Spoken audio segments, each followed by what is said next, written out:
So hi everyone, I'm Kevin Owocki. I am working on a project called Gitcoin, which is a place that you can get coins if you're a software engineer and you want to help build the decentralized web. We run a program called Gitcoin Grants, which has raised about $3 million worth of Ether for open source software developers. Our mission is to help open source software developers get coins in exchange for their work in open source software. So it's been about $3 million worth of grants and $3 million worth of hackathon prizes that we've done so far. I will pass it over to you, Niran. Thanks, Kevin. Hi, everybody. I'm Niran Babalola. I'm the founder of Panvala. I founded Panvala in mid-2018 at Consensus, built up a team, and we launched it in August of 2019, and we've been running it ever since. The general idea is that we want to subsidize communities the same way that Bitcoin subsidizes security. So the same way that Bitcoin is giving out block rewards from the inflation to miners, Panvala gives out its inflation to match donations from communities. We think that subsidy model is generalizable, and we can use it to subsidize anything with similar results to what Bitcoin had. So that's what we're trying to do. We plug in more and more communities. This past quarter, we matched donations at 4x on Gitcoin grants. The donations that were made in Pan, there were 5 communities who staked tokens to earn matching, and they earned a total of $55,000 worth of Pan. That was the value at the end of the round. And they were able to 4x their donations. We're growing it next quarter to have even more communities in the Panvala League. And if your community is interested, we want to talk to you. Amazing. And while Aaron figures out his video, if not, Aaron, just no worries about the video. Just you can come on and just turn on your mic and ask some compelling questions. Yeah. Hey, can you guys hear me? Yep. Sorry about that. Yeah, I don't know what's going on with my video. I'll try to check it out as we're going. But yeah, I heard Kevin and Niran quickly introduce themselves. Just so everyone in the audience is aware, this is like my dream team lineup here of speakers. I'm so psyched to be having Kevin and Niran on here. Literally, they're amazing people doing really, really cool thing for the Ethereum and blockchain ecosystem as it is, and especially when we talk about public goods here. And you know, I actually remember when I first got into blockchain, it was around this idea of how we can like actually create public goods, right? How we can actually start to fund these public goods in a way that wasn't previously possible. I remember searching for it and finding both Gitcoin and Panvala and being like, whoa, all right, here we go. So I guess like let's just kind of jump into public goods first, then we'll talk about DAO versus protocol governance, right? So let's talk about public goods because that's what you guys kind of both focused on. Why is this different? Why is blockchain different? Why is Web 3.0 different? Why can we actually fund public goods in a way that wasn't able to be done before? Yeah, I don't know. You want to start? Sure. So I think what's happening in Web3 is very important. I think it provides a new economic basis for public goods. So we've been technically capable of building distributed systems, like not decentralized, but distributed systems for a long time. Email is a distributed system, even though a lot of us use Gmail, like it's still distributed at its core.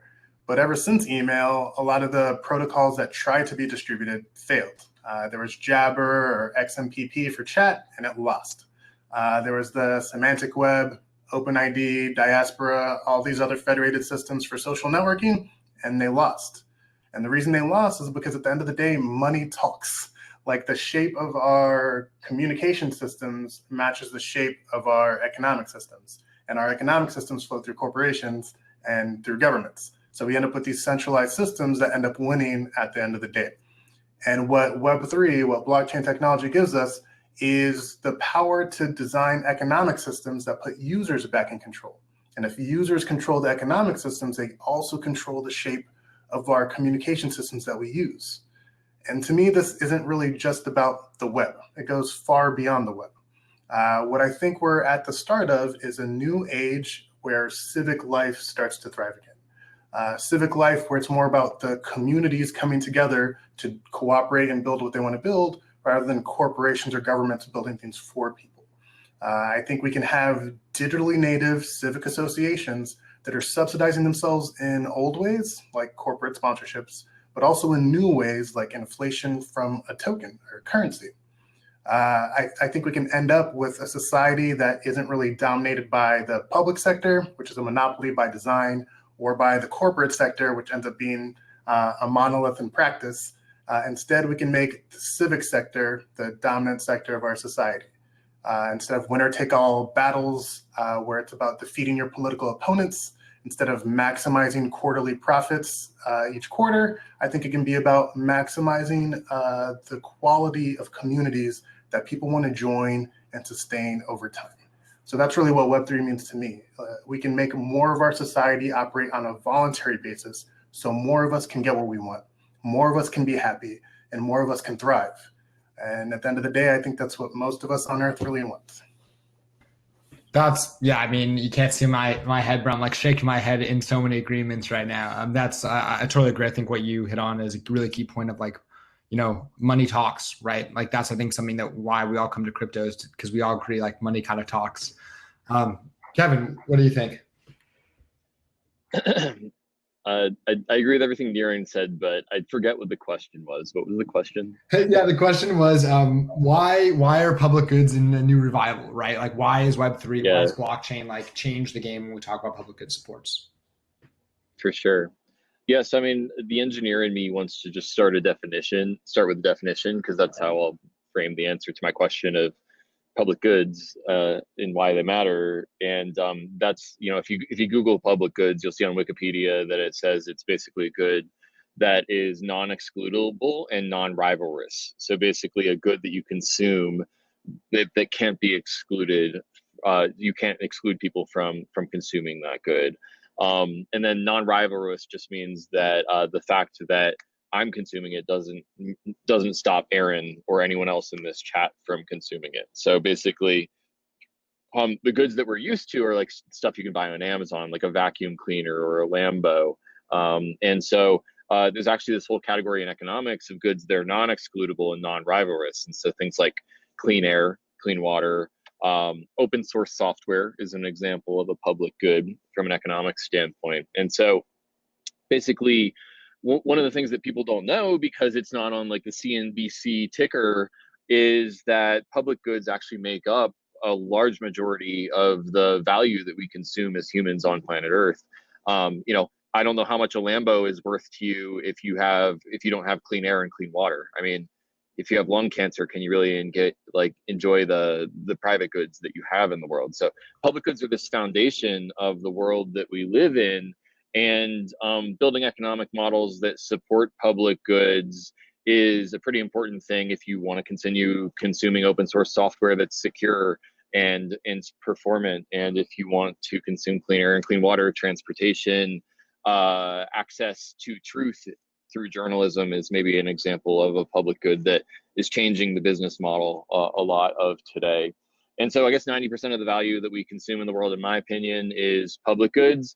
And as we move from an industrial age society to an information age society, the question for me is, what is the vehicle for funding public goods and organizing around our shared heritage and these pluralistic values of supporting public goods going to look like? And I think that basically the vehicle for supporting public goods in the industrial age was taxation. And now that we have the internet of money, from first principles, we value things like open source software, we value clean air, we value clean water, we value public goods, and now we can program our values into our money so we can create value systems that support public goods using the internet of money. So yeah, programming our values into our money is, I think, the design space that I've been immersing myself in recently, and hopefully we'll unpack it a little bit on this call. I mean, that's very, very true. Like the idea that we can start to program our values into our money is something I think we often overlook, right? Especially when we talk about the recent DeFi boom or ICO boom, right? If we keep on programming higher yields into our money, what's that really saying about our values, right? How we can start to switch that from that yield idea to a better governance. Well, I think that, just to interject something there, I mean, I think that there's a question of what values are we programming into our money? The whole degen thing, I think, is very powerful because there's a game theoretical game that's being played there, but it's kind of a race to the bottom of the brainstem. I mean, who doesn't want to get rich? but Right. that's also not one of our like higher virtues, and gambling is not one of the higher virtues of humanity. So like, how do we build these regenerative systems that satisfy our impulses but also solve the coordination problems is kind of the Yeah, that I would say that's definitely the challenge, and I'm sure Niran has a lot of thoughts on that specific piece real fast on like how you redesign these mechanisms. But I think what we're both all starting to hit on here is like when we talk about redesigning our mechanisms a bit to support public goods, it really brings up this new idea of what governance actually means, and how to change the way we govern certain things. Kevin, something you brought up, which I think was really a good point, is this idea that we used to fund public goods via taxes, right? And that was our main source of funding for public goods. Government was really good at taking care of the coordination problem. Now we can start to do some of that on our own.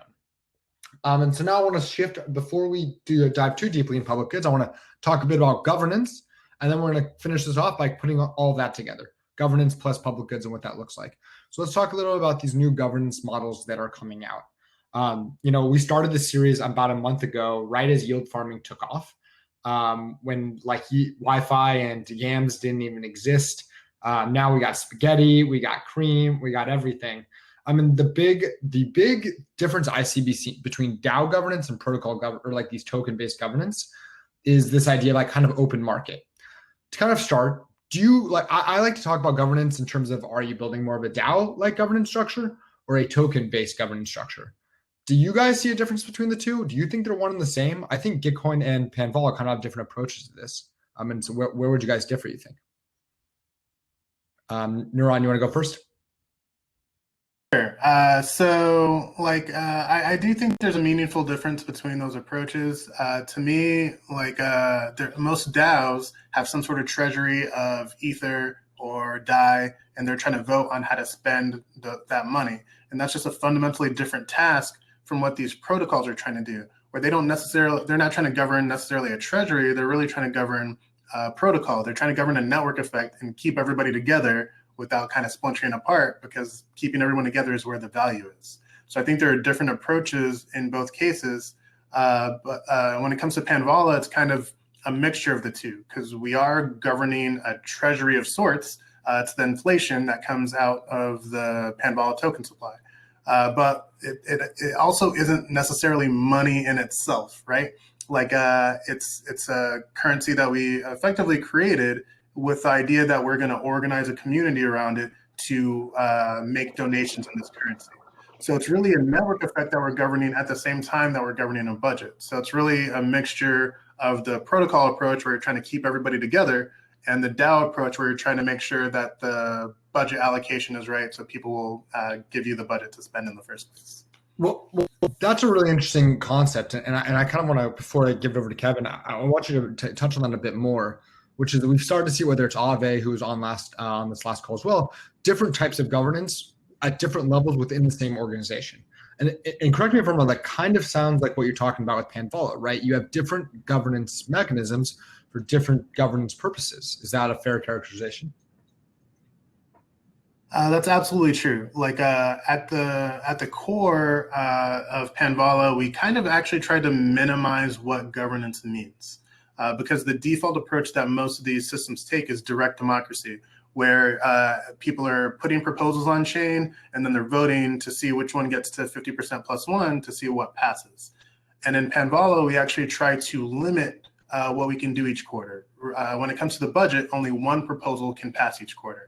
Anybody can put up proposals, but it's not like independent small proposals. It's a big proposal for the whole budget, because only one of them can pass at the end of the day.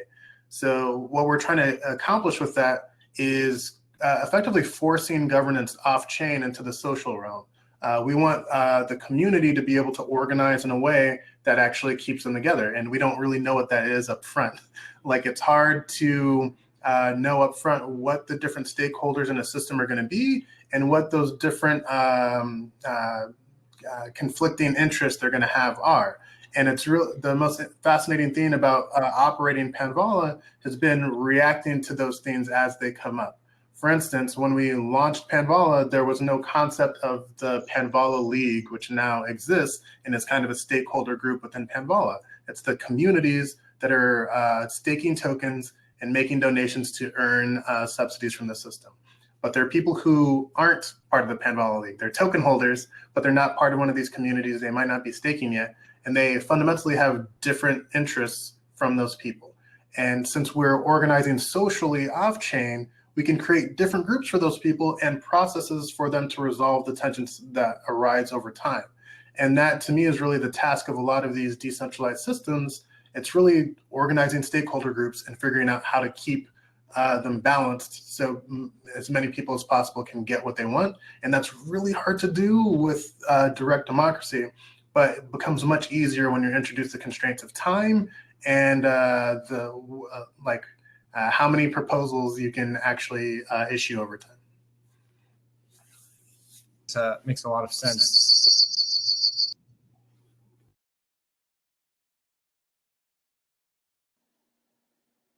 I think that makes a lot of sense.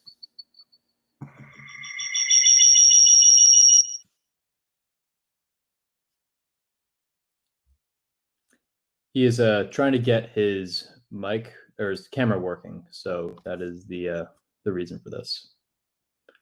Sorry for the technical difficulties. I think that makes a lot of sense. There you go.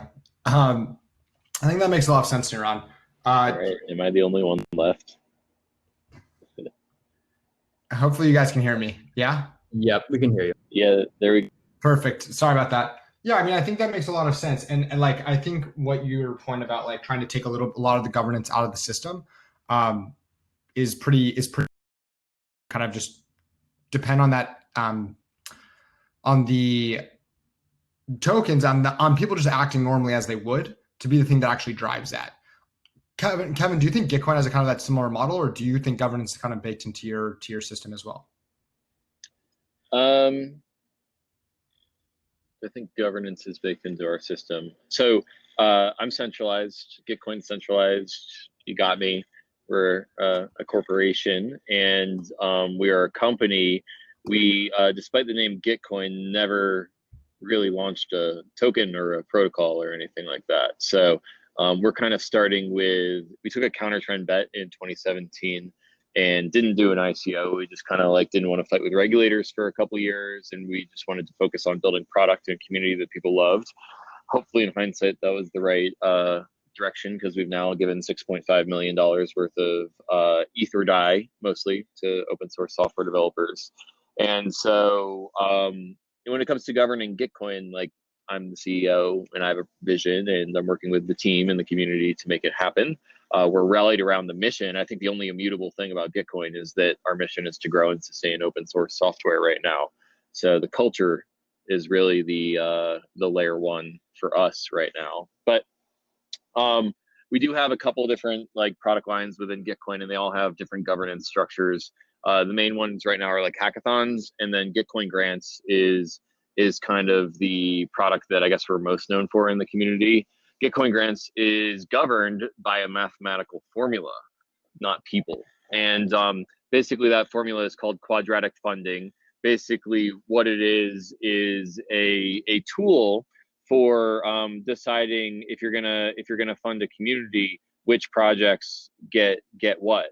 So basically, this is a presentation that I've been kind of touring around. It's called WTF is QF.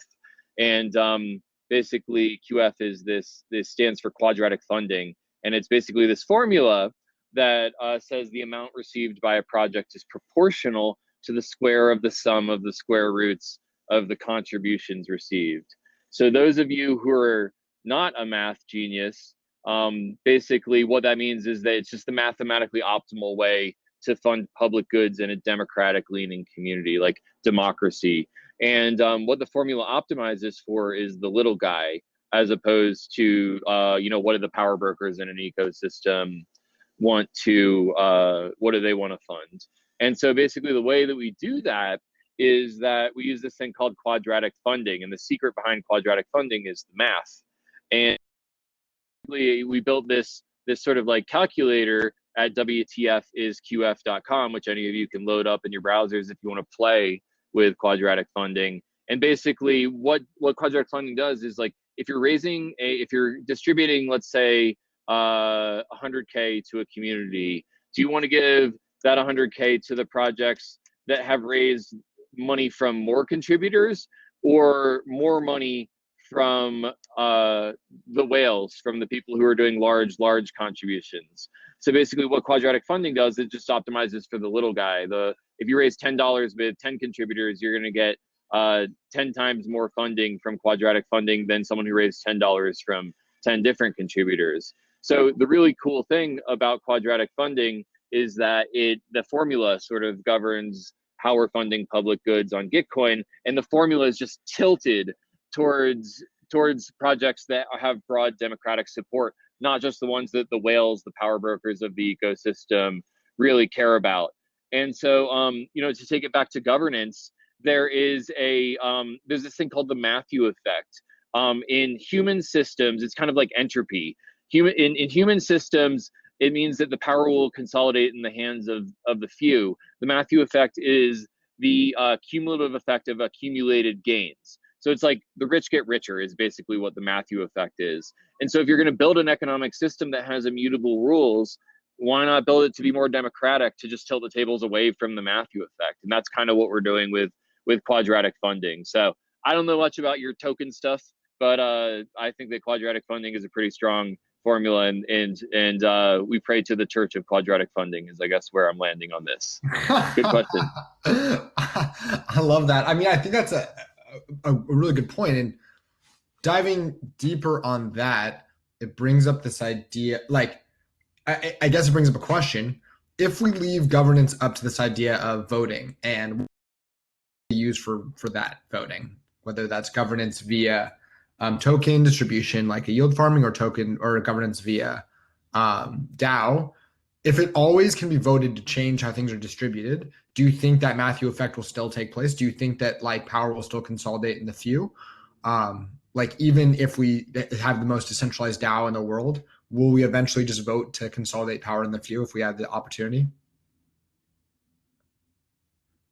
Sure. I think that we're like kind of like a year and a half into Gitcoin grants, and it's just like really hard to see over the horizon of what things are going to look like in several years. And so, who are the people who are accumulating more power in a Quadratic Funding driven system, and are they accountable to the community and to the public good in continuing to receive that funding? One of the things that we've been trying to do is, like, when you raise money from a Gitcoin grant, the matching pool will be distributed to you based off of the formula. And one of the things that we've been kind of doing an analysis of, if you look at Vitalik's reviews of Gitcoin grants, is like, how do projects rise and fall in the rankings? And basically, which projects are ascendant in the rankings? We do Quadratic Funding rounds every 2 or 3 months. So you can basically create a line graph of each project, and are they raising more money, or are they raising less money? And I'm really interested to see over time, are the projects that are raising more money doing it because they're providing more public good to the space, or are they raising more money because, like, we're the kingpins, motherfuckers? Like, or is it kind of like is it like they're the mob bosses? And I don't know the answer. How we're only on 7 rounds of Gitcoin grants, but ask me again after 17 how that evolved. Hopefully the market is keeping them accountable and not continuing just to fund people because of a cult of personality. Hopefully the market is choosing to fund people because they're doing good things for the community. Yeah, I mean, that will be very interesting to play out. Niran, I'm gonna throw it back to you now. You're talking to the one of the heads of the Church of Quadratic Funding, and as we put our hands up in prayer, Panvala kind of has a similar. Like, what I love about Panvala as well is that, like, it also does this idea of matching and distribution using inflationary token model. Now at Panvala, though, it's much more voting based. Are you concerned about the Matthew effect? Do you think that, like, we should have some more codified power redistribution laws built in? Or do you think if as long as we have a relatively good design system and we allow people openly to enter and exit the voting period, that we won't have to worry about power being consolidated in the few? There's a couple things in Panvala that are designed to keep the power relatively fluid. The first is Quadratic Funding. Like, I agree with Kevin, Quadratic Funding is great. It's great in allocating funding for public goods in the most democratic way. It's also great for building network effects from scratch, because you're effectively incentivizing the growth of a network. The more people you have, the more funding. It is great. If you don't know about quadratic funding, you should probably read WTFisqf.com. The second thing that keeps power fluid in Panvala is this idea of a more cooperative approach to tokens. So in most systems, it's all about the token holders. You're trying to distribute value to the token holders equally, and the most token systems are just designed on that principle. In Panvala, tokens are donation matching capacity.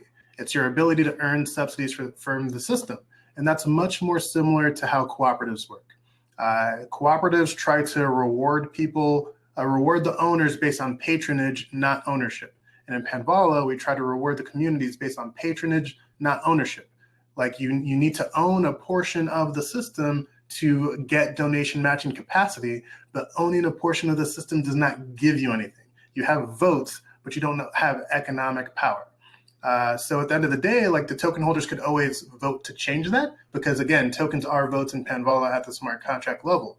But we're trying to prime the culture of the community to have a more cooperative ethos, where your tokens might have a vote, but the community that's organized around your system says, hey, we want you to distribute value based on patronage. So if you try to override the culture that we're trying to prime the system with, the hope is that will be difficult, because at the end of the day, we don't want power to concentrate based on ownership. We want it to be distributed based on patronage and based on people.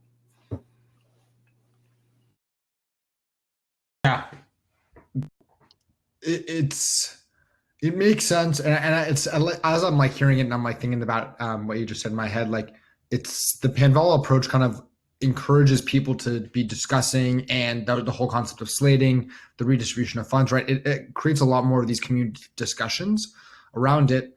Where if I'm being totally honest, I think about the Gitcoin model, it's much more allows for people to, on their individually, kind of be donating to certain. The collective becomes the kind of the code of quadratic funding in Gitcoin, it feels like, whereas in Panvala, it very much feels like this much more owned by the collective. We need to collaborate a little bit more to kind of make sure that this creates the best possible environment. I think both are, it's different flavors of very much a similar type of ice cream, if you will. And I guess the question is, do you think each of your like unique models has a certain, like a different use case that makes sense? Or is it much more based off the population that's using the individual platform? Which I guess leads to a bigger question.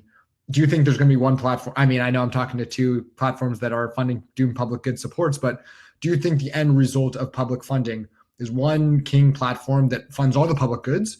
Or do you think we'll have different platforms for different public funding of different use case of public goods? Which is a tongue twister, if I'm not mistaken. But so before I hand it over to Kevin, I just want to say, like, Panvala uses Gitcoin. Like, we do all our donation matching on top of Gitcoin. Gitcoin is great. Like, before Gitcoin started doing the donation matching rounds, there was absolutely no culture of doing donations in the Ethereum ecosystem. Like, there were a few rich people who went ahead and made donations on their own. But the culture that exists today of like, hey, every quarter, let's donate to the projects that we support, did not exist. Gitcoin built it from scratch. So like we're very happy users of Gitcoin, and Gitcoin has had a huge positive impact on the Ethereum ecosystem. Man, praise be quadratic funding. So what was the question? Is there going to be one public good funding platform to rule them all? Or protocol, yeah. And will it be built by Mark Zuckerberg?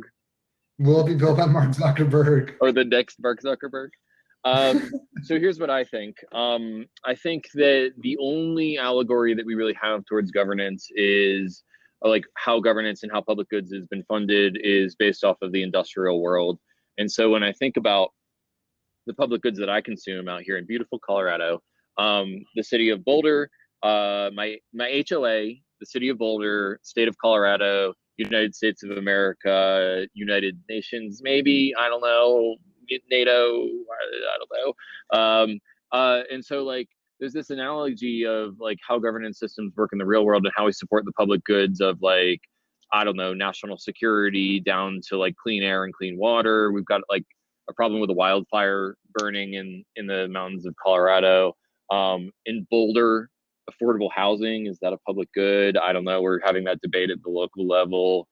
My HOA doesn't like it when my dog shits in the neighbor's yard. Like, you know, typical, like there's just multiple layers. And so there's this analogy that like a crypto network is kind of like a city. So basically like you've got this foundation of like finance that people are gathering around, and there's an economy that springs up. There's DeFi that springs up. There's decentralized insurance with Nexus Mutual. There's Gitcoin Grants, which is like the jobs platform. Gitcoin Hackathons, which is like the jobs platform, and then Gitcoin Grants, which is like the funding mechanism of the Ethereum Cryptocity.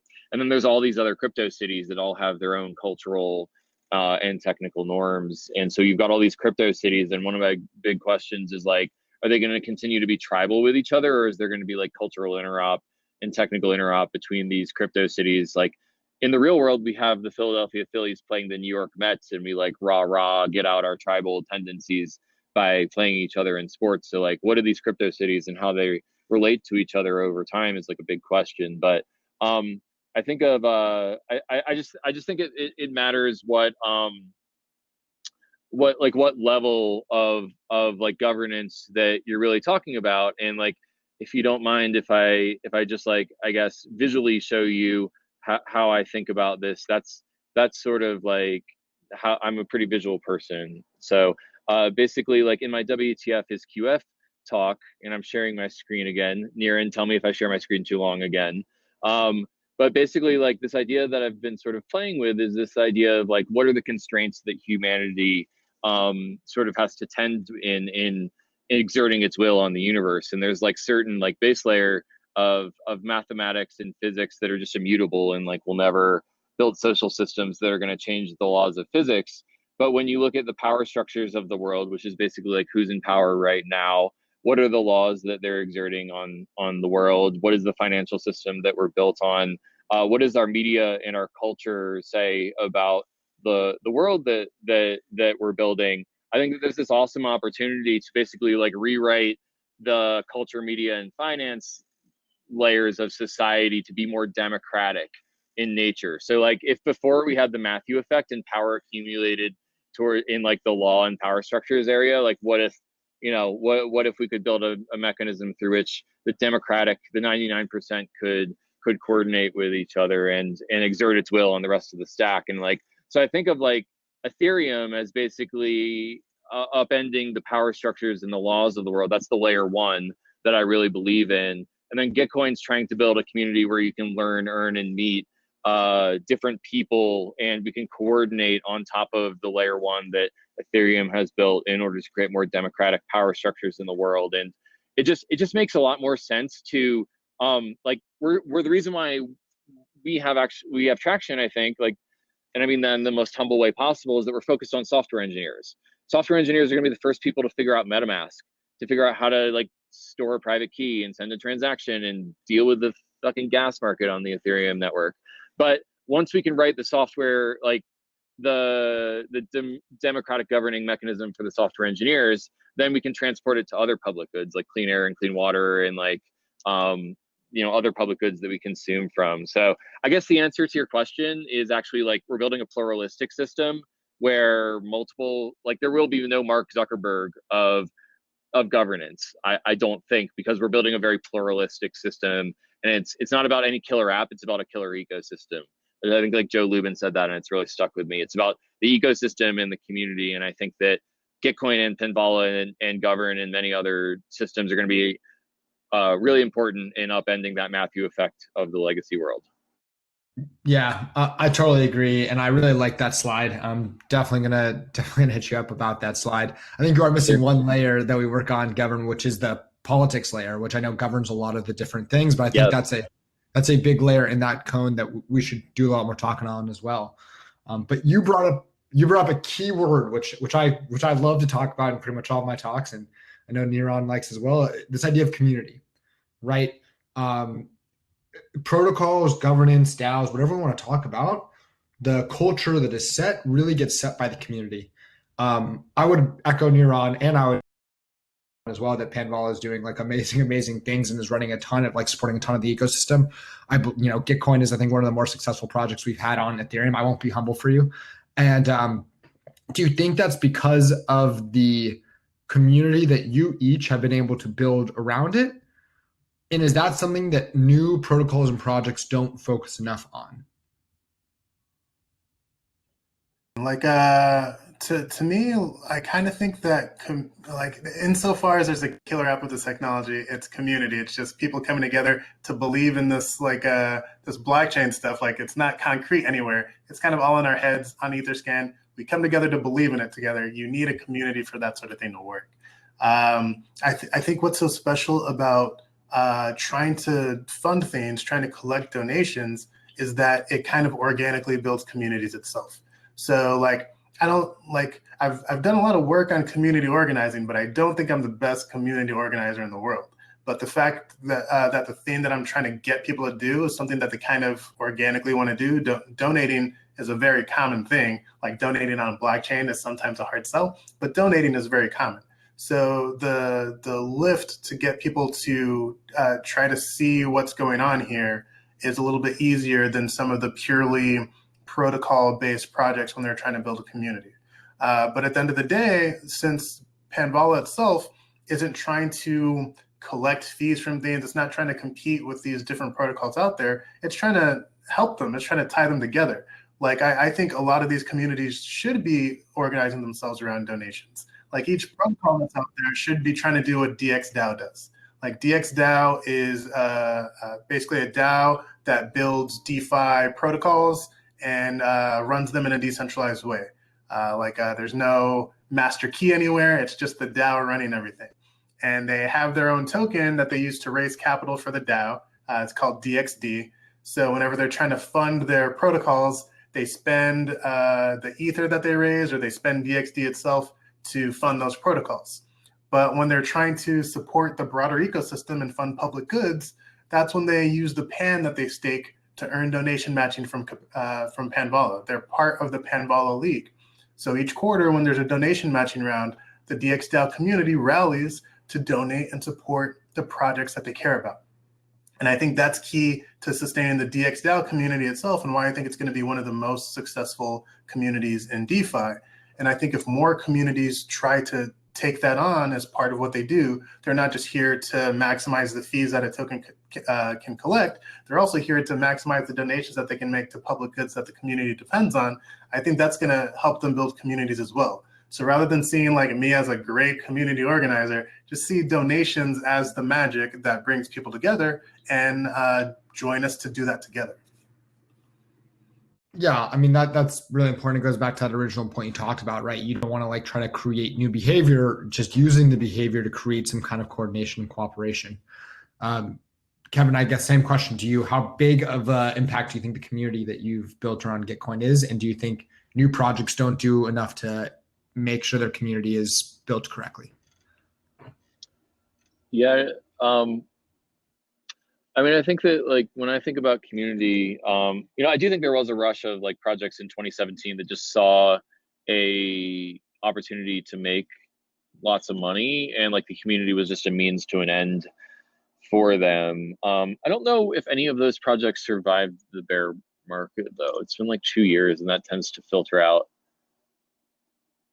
Yeah. And so I don't know. When I think of community, I think of I live out here in Boulder, Colorado, and I got my start as a technology startup or technology meetup organizer by this guy named Andrew Hyde, who ran this event called Boulder Startup Week. He still runs it, and he's like the Yoda to my Obi-Wan when it comes to community building. I mean, the guy taught me that you put together content for people, you're well organized to them. When you work with them, you're creating content, you're creating community spaces for the Boulder community to come together, and you greet everyone at the door and you make sure they feel welcome. You sort of read them, you figure out how to create value by creating connections in the room. And it's just like, if it weren't for Andrew, I don't think Gitcoin would exist, because, like I said, I like the analogy of taking the local geospatial, and how does that apply online? Because, with coronavirus, we've been really thrust into this new world in which the selector functions for who we hang out with are no longer based on geography, because you can't see the people around you anymore unless you want to like deal with the whole social distancing thing in small gatherings. So like I think the selector functions are much more around like online things, like what are your interests and who do you follow, and just like online native selector functions. And that's why we've seen an explosion of online community tools in the last 6 months in the blockchains. Like I've never done a remo.co until coronavirus happened. And I think that it's because people are craving social connection and they're getting it through the internet anymore. So for me, the big question is, we've got these power brokers on the internet, Google, Facebook, and I don't know, like Snapchat. Do people use Snapchat anymore? I don't know. I'm 36. Like, who do we want to be governing our connections and our relationships to each other now that we've been thrust into this online environment? And like, the thing that I really like about blockchain systems is that you can program a system, like you can program the community to not be evil and to not be subject of capture by like the next Mark Zuckerberg or the next Evan Spiegel. And so, you know, how do you build your financial, like how do you build your Cryptocity around the idea of community is a really important question. And I think that you know, for me, it goes back to what Andrew taught me, which is look people in the eye, help them. Like when you look someone in the eye, you don't want to fuck them over. And so like if we're building blockchain systems that are built around empathy and like companionship, brotherhood and sisterhood, then I think that that's a more healthy online environment in which we've been completely thrust into an online environment. And so for me, blockchain technology and communities is really about scaling Dunbar's number and taking Dunbar's number, our local communities. Dunbar's number is the number of stable social relationships you can have with a group of humans. And like, I think the number is 150 right now. It's like a hard-coded limit in people's brains. But what if we could build online economies and ecosystems that were so friendly that we could scale up Dunbar's number and create like a human species-wide community? It sounds like far out, but I mean, like, we're not good to each other online. When you're behind an avatar, it dehumanizes people, especially if they're all the way fucking across the world, or if they have different political beliefs than you, or like God forbid, they like a different layer one blockchain than you. So like, how do we build economic systems that create web scale community is sort of what I hope that blockchain is trending us towards. But I don't know. So far, all we have is yield. Yeah. I mean, preach. I mean, man, I very much agree. I think like, I know that I've been doing a lot of reading. I know Niran has joined a couple of times. I've been rereading the Federalist Papers recently, which has been a super interesting exercise on this book club of how do crypto networks compare to what the original founding fathers were talking about when they came up with which was all kind of about statehood cooperation in this higher goal of federalism, right? And I think there's a lot of interesting ways you can work together, and kind of a lot of the same things you're talking about. How do you take these ideas of local communities? How do you take, because local communities work in a lot of different ways. How do you take what does work about local communities and expand it to a much, much higher Dunbar's number to create that Dunbar's number for the entire community? I guess kind of alluding to the last point you talked about, all we figured out is yield farming. Do you should we in the the way I think of governance is how the discussion and dialogue that happens between the decision makers and those that want to use the products the decision makers are using. These protocols, these yield farming protocols, yams, gelato, whatever, spaghetti today. There is governance, quote unquote, and it's all about trying to manage how the protocol is built. Quickly, what do you guys think about these new projects? Do you think they're helping the ecosystem, hurting the ecosystem?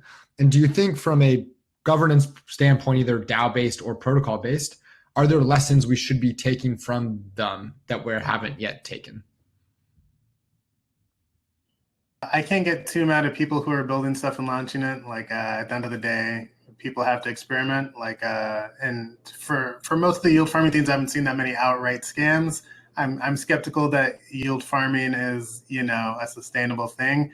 There's people like to compare a lot of things in crypto to Ponzi schemes, and very few of them are literal Ponzi schemes, but a lot of them have similar dynamics, mainly because when you think about it, society is a Ponzi scheme. The early entrants, the old people, amass a lot of wealth because the young people are going to buy from them. It's all a Ponzi scheme in some sort of way. So like it's not that these things are necessarily bad. It's that like a lot of them have dynamics that could produce some sort of bubble that pops and makes a lot of people unhappy. So I think that's worth avoiding, and that could be negative. But more experiments are good. I definitely support that. Like I'm hoping that we can capture some of the same energy that's getting people to chase yields to redirect that to chase something else. Like I don't think yields are the best thing. Like everybody wants money, but there's more to life than maximizing what's in your bank account. And I think if the same feeling that people are getting when they see the number go up, I think you would feel a lot better if you saw the number go up for your community's wealth that you share, because we just haven't really seen that before. Like people have seen like the .com bubble, they've seen everything go up. They've seen the housing bubble where their real estate went up in value and everybody was really happy. But nobody's really seen just the public goods in their community just kind of skyrocket out of nowhere. Like what would that feel like when the roads suddenly are all paved? The research for all the problems you care about is getting done. Carbon's getting sucked out of the atmosphere. Like if you had a bubble in public goods, it would be amazing. It would be better than it would literally be better than the feeling that people are getting from yield farming. And that feeling's pretty good. So if we can show people that that's actually possible, that's the possibility we unlock here. I think it's going to be pretty great. It reminds me like of two things, Niran. One is that like I think people take public goods for granted. So like, you know, the fact that I'm breathing clean air is not front page news in anyone's mind until they don't have it. Then they start to really say, fuck, we need public goods. But like when you were saying like, what would it look like if there was a lot of public goods created all at once? Like, what would it be like? And what immediately came to mind for me was just like, I'm an okay student of history, but basically like national security and like safety is a public good. So like when the Allies won World War II, all of a sudden people had babies, like they celebrated in the streets, like all of a sudden it was like, you know, like fuck yeah, we won the war against Germany, and like we have this public good of national security all at once as soon as that newspaper was read on D-Day. And so you know, but like, you know, I can't think of an example in the last 45 years of something like that. And I wonder if it's because like we've just been so focused on private goods since then. Like I fucking love buying shit on Amazon. Like, you know, and don't we all? And like there's been this like, you know, I think libertarians have some good points in so far that like the whole like taxation is theft thing is like a very first principles group like argument towards like how to think about wealth. But I also think there's a consequentialist view where it's like if we don't pay taxes, then we don't have public goods anymore. And like I don't support everything that the government does, but I do support like the Clean Air Act and having transportation and everything like that. It feels like we've moved a lot towards emphasizing private goods and like reducing taxes and not having faith in government. And so like the public goods have kind of fallen out on like public health is a public good that like actually that's the opposite of the World War II.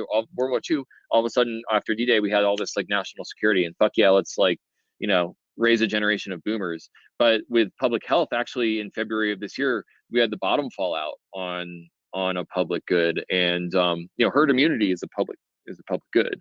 And so you know, I just wonder if we're too focused on privatization and not enough on creating information age institutions or like 21st century native institutions that support public goods. I really hope that we can figure that out, because I don't like having a pandemic and I like national security and I like clean air. I would love to have those things for my children and my children. That national security metaphor is perfect.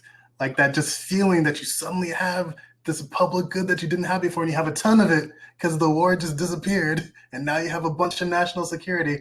That's exactly the feeling that I have in mind for the like a bubble. Yeah, and just to make it like visceral for me, it also sort of reminds me of like on the nation state scale, D-Day and having national security is like kind of like it's like in middle school when like the class bully finally gets expelled, and you're like, I don't have to look over my shoulder anymore. You know, like that's just such a good thing. He's not terrorizing the entire class anymore. And, you know, that's a very visceral fear. Like we're all nerds in this space. We all have that very visceral memory of middle school, I bet.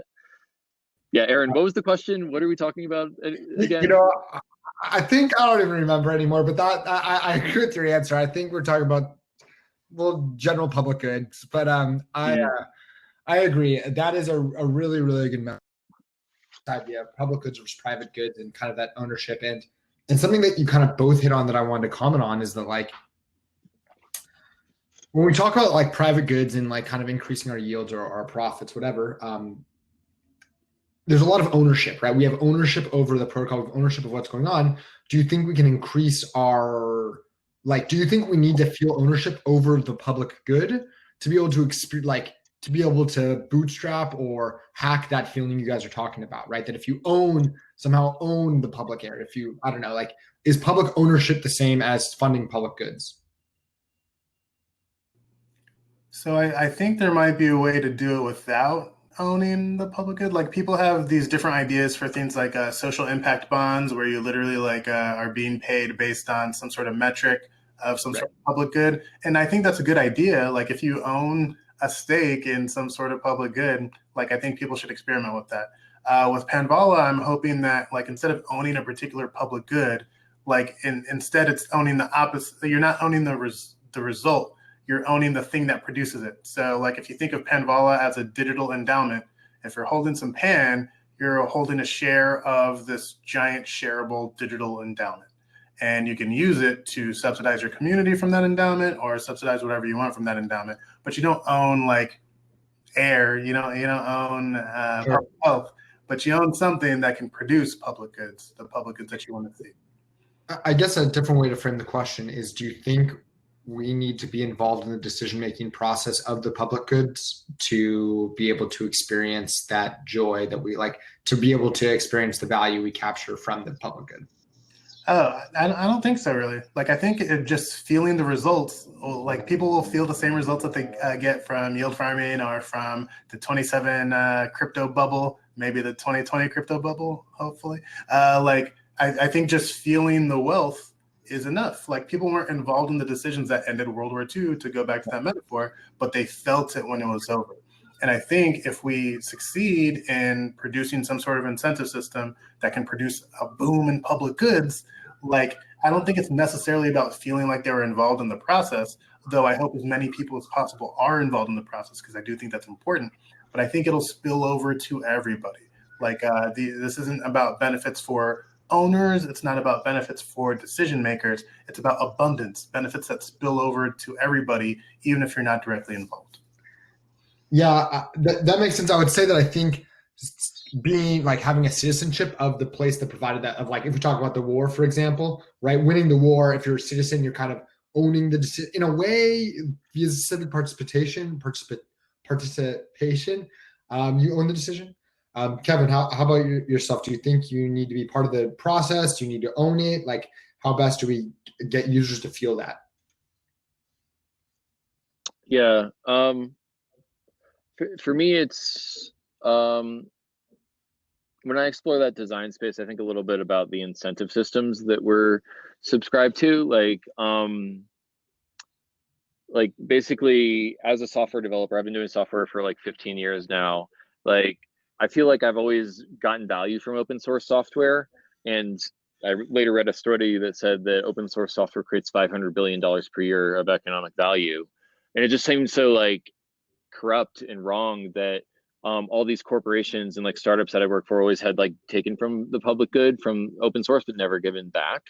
And so like the real thing I realized is like I was on this like VC sort of like startup train where I was like really optimizing to have an exit and to like make a name for myself and stuff. I actually got my start in startups running an online dating website, which is a whole other set of stories that that I could get into. But like basically what I realized was that I was climbing the wrong hill.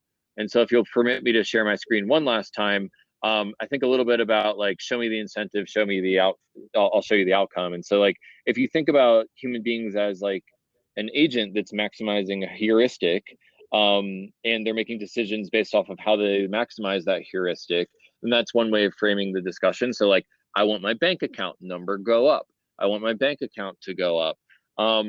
But there's also like other incentive landscapes, like that you make decisions based off of your health or what's good for your community. And those are different heuristics that you're maximizing as an agent in the system. And so for me, there's like these incentive gradients where we're all these agents that are climbing hills and making decisions, and you know, are we adhering to the pink one or the yellow one, and are these heuristics that we're climbing aligned with each other, or are they differing from each other? So basically, like, do you have a lot of existential dread when you optimize for one thing and don't optimize for another? So my whole thing with all this stuff is like, how do you take the different incentive gradients that humanity has, and how do you align them with each other? So like private goods and public goods, how do you align those incentive systems as you stack them on top of each other such that they're more aligned with each other? And so I think that, like, basically when you have an incentive system that's not aligned, then it really takes someone who like is of a strong moral character or like strongly believes in public goods to differ with the private goods incentive mechanism. But if your incentives are aligned, then it doesn't take a strength of will in order to climb the public goods hill. And so basically it's our job as mechanism designers to align the private good with the public good in terms of our incentive structures, and to make people see how to climb those hills, and to call out where the incentives are misaligned. I think that for me, it's all about incentives. Show me the incentives, I'll show you the outcome. And that's why I'm really fucking passionate about open source funding. I want to make it profitable. I want people to be able to pay their mortgage when they're working on open source software. So incentive alignment is the way that you support public goods. Yeah, I think that makes a lot of sense. I would agree with that. I talk about incentives all the time. I use a very similar line of that, like, if you want to see what's about to happen, just follow the money. And to use that kind of train of thought, Kevin, kind of like, if you don't mind me to extrapolate a bit, you're saying you're going to fund open source software. If you fund open source software is going to be, or software will be built for everyone to use. And as more people use this open source model, we're going to just have the whole economy be running on it, which is just creating public goods, right? And then just making sure we're creating the right public goods. And that's like a whole nother kind of question that maybe would get more into governance. By the way, if you're a participant, we're gonna do another 10 minutes or so. Please put some questions and answers. Our Q&A, there's a section you can put some questions. I'll ask Niran and Kevin as we kind of do that. So one last question from me as we talk, before we open it up to the floor for questions and answers. What should more crypto projects be thinking about? What are ways that crypto projects can, or Web3 projects or blockchain projects can, like, what are things they can do to start thinking more about governance or creating public goods, governance over public goods? Like, is that more so just open sourcing all the software? Is it getting involved with Gitcoin or Panvala? Like, how best do we get crypto projects to spend more time funding public goods? I think we should get all of the projects to donate using Pan on Gitcoin grants. Like, I think that would be totally perfect. I think it would solve all their problems. I mean, if you're going to give us a layup, contribute to Gitcoin grants with Panvala tokens. Yeah. Well, real fast, kind of follow up to that. You guys both use this idea of scheduled donation rounds, whether it's Gitcoin grants or Panvala. How important is that into the success of funding these public goods? Like, do you think that we need to have some kind of schedule? Like, these new token projects we see that are using yield farming basically have a free-for-all. You can be voting at any given point in time. You can be funding at any point in time. So the Ponzi game runs out. Yeah. So the Ponzi game runs out, right? Till the money machine stops printing, right? But how important is it in these, in your guys' own project to have these scheduled rounds? Is that something more projects should be thinking about when we talk about governance? Yeah. Let me just like briefly answer, and I'll pass it over to Niran. So like the whole thing that makes Gitcoin grants work, the whole reason why people will optimize for public goods funding is because of the game theory. So basically, like, as a project gets a ton of donations, you can donate $10 and you can get $74 for that project. So it's like free money for the projects that are widely democratic supported, because that's what Quadratic Funding optimizes for. So like, Quadratic Funding doesn't really work from a game psychology standpoint if you're not getting the match. And we just haven't raised enough money to like always have a match going. That's why we only do it for two weeks out of the year. It's to create like a lightning strike of attention for these projects within a 2-week period, as opposed to diluting it through a whole quarter when it like people would get tired of it. I think if we did it all the time. Well, I shouldn't speculate, but it's that psychology that makes it work. Yeah, real fast before I hand it over to Niran, then Kevin, is there a future where you would like? Do you think your model would work if it was continuous funding using continuous quadratic funding? I don't know. Let's raise some money and do more money. Let's do a QF round every 2 weeks and see what the answer is. I have no idea. I mean, we are starting to sell quadratic funding to more ecosystems. We recently did a quadratic funding round for downtown Boulder to support the local economic recovery.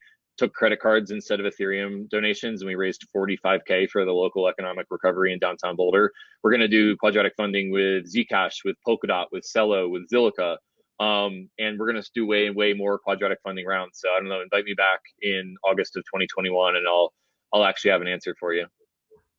Niran, how important is it, the idea of scheduled donations to support these governance projects?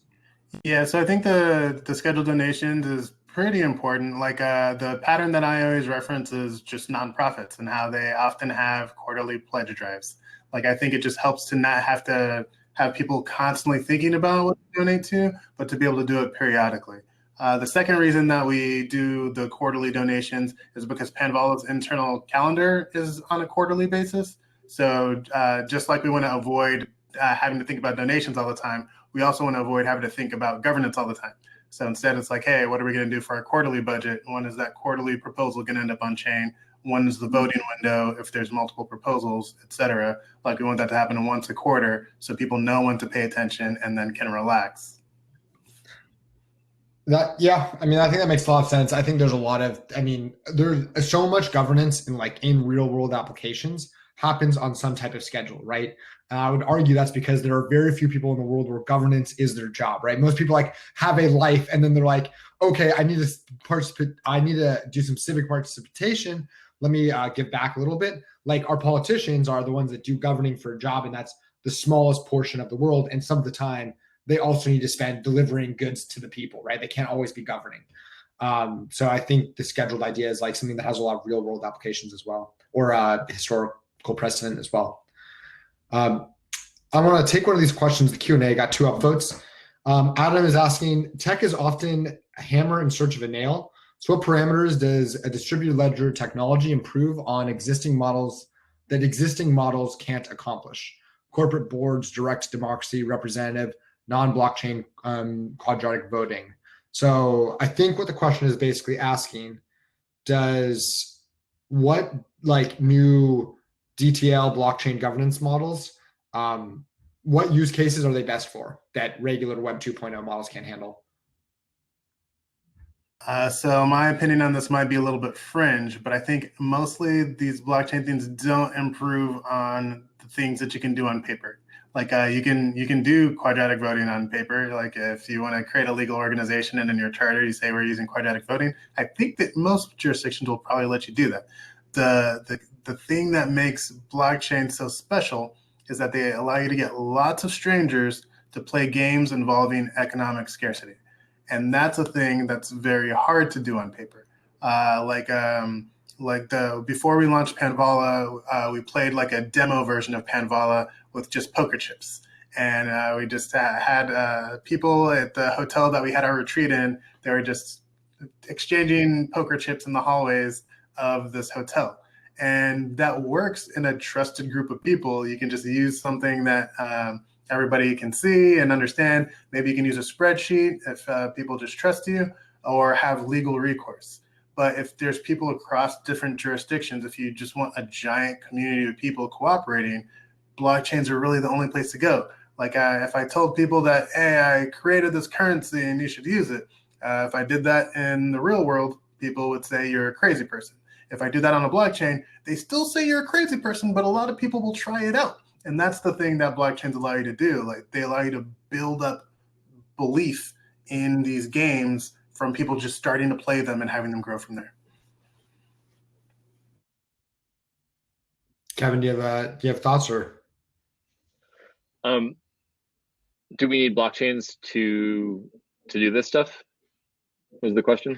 Yeah, basically they're asking what the use case is, right? It's honestly kind of that first question I asked of, why does what are the use cases that detail a blockchain will like these new governance models that are enabled by blockchain?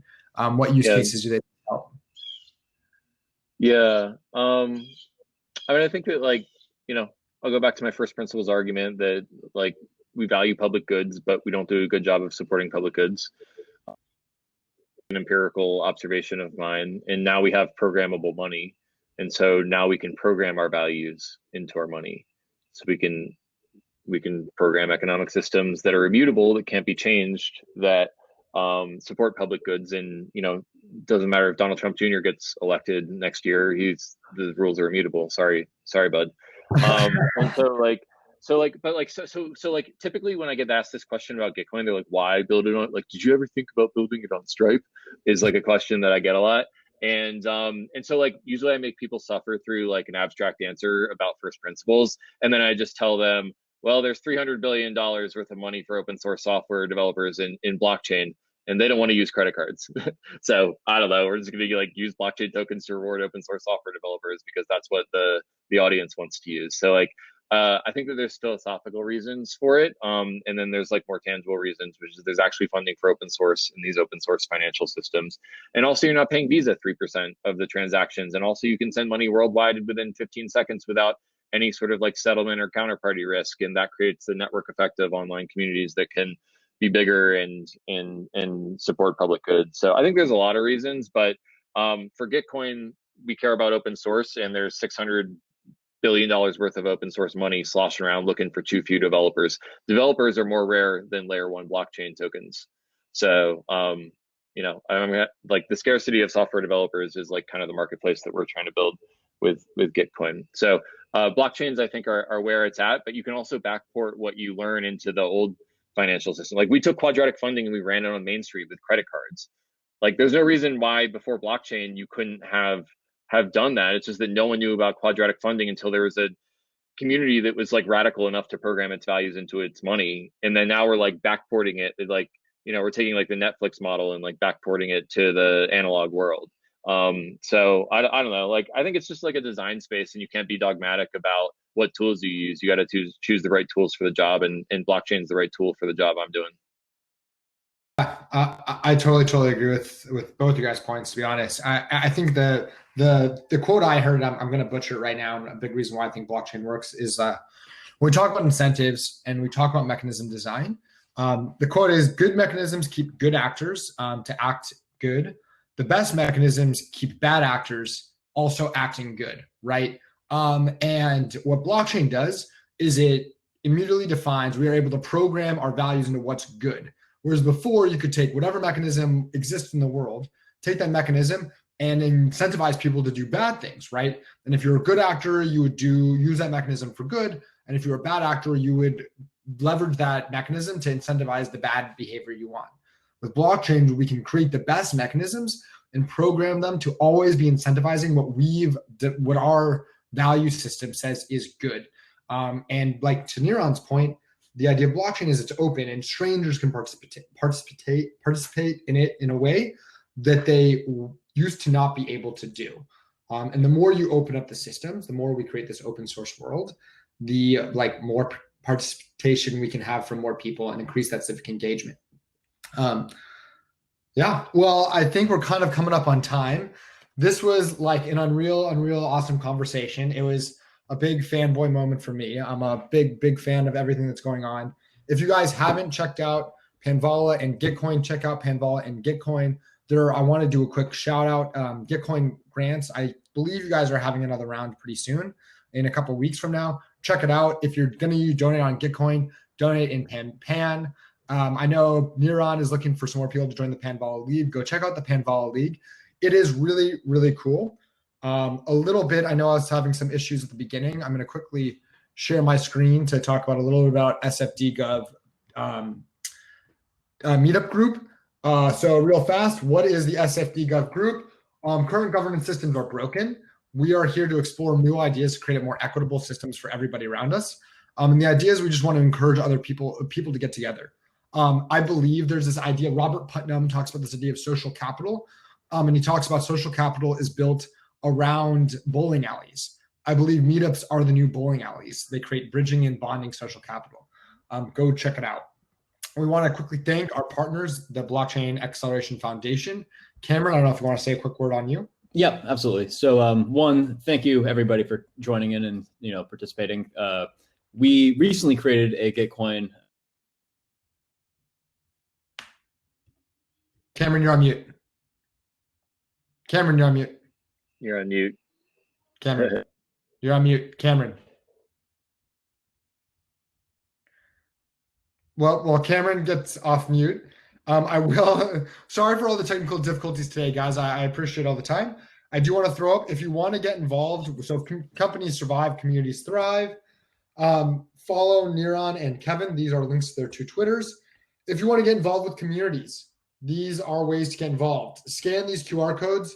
Any phone has a QR code reader. Just hold up your camera app and scan it. It'll work. On the left side is a QR code to our Twitter for DGov. If you want to follow all the speakers we've ever had, scan the middle one. And if you want to join the DGov Twitter or Telegram channel, scan the one on the right. So I'll leave this up here for a second. Cameron, do you want to finish your point? Yeah, I'm sorry. This was super, super relevant. We are eventually we want to be the first automated tax-exempt nonprofit that accelerates blockchain adoption in a very tangible way, primarily through accredited courses and education at universities. We also run these weekly meetups. So, community, we think, is sort of at the core of what we do. We started just by, I actually went couch surfing for an entire year, going from school to school, building these communities. And now with COVID, we all meet virtually every single week. So next week, we'll be running an event with Blockchain at Berkeley and Sheet 56 about recruiting for communities, because, I think that's like an incredibly important part of it. Another thing is we are also working on running validators at various universities. So if you are at all interested in supporting that, we're going to drop our donation. Actually, it'd be better if you just donate via Gitcoin. We have yet to set up our Panvala account, but we will do that as soon as possible. And just a little explanation of the networking. For those who are interested in staying, make sure to turn your mic and camera on. And yeah, feel free to just click around, go from table to table. It'll be awesome for the speakers. If you're available, I know you're a bit over time to stick around. I can almost assure that people would want to talk to you.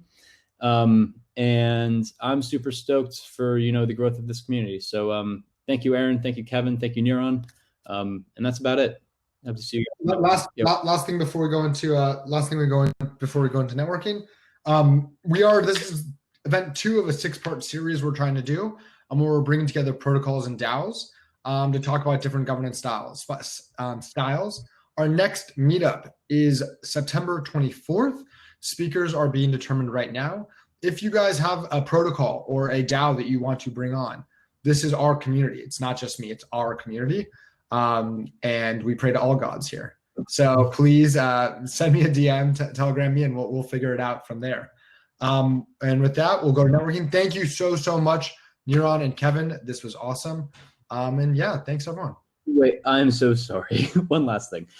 There is a BAF membership application, and this is sort of where we, find out we're essentially a trusted matchmaker in this industry. So there's people who are looking for jobs, people who want to hire. So we get everyone to take this membership application to identify what everyone's looking for. And this is how we're eventually going to sort of automate the connection between people.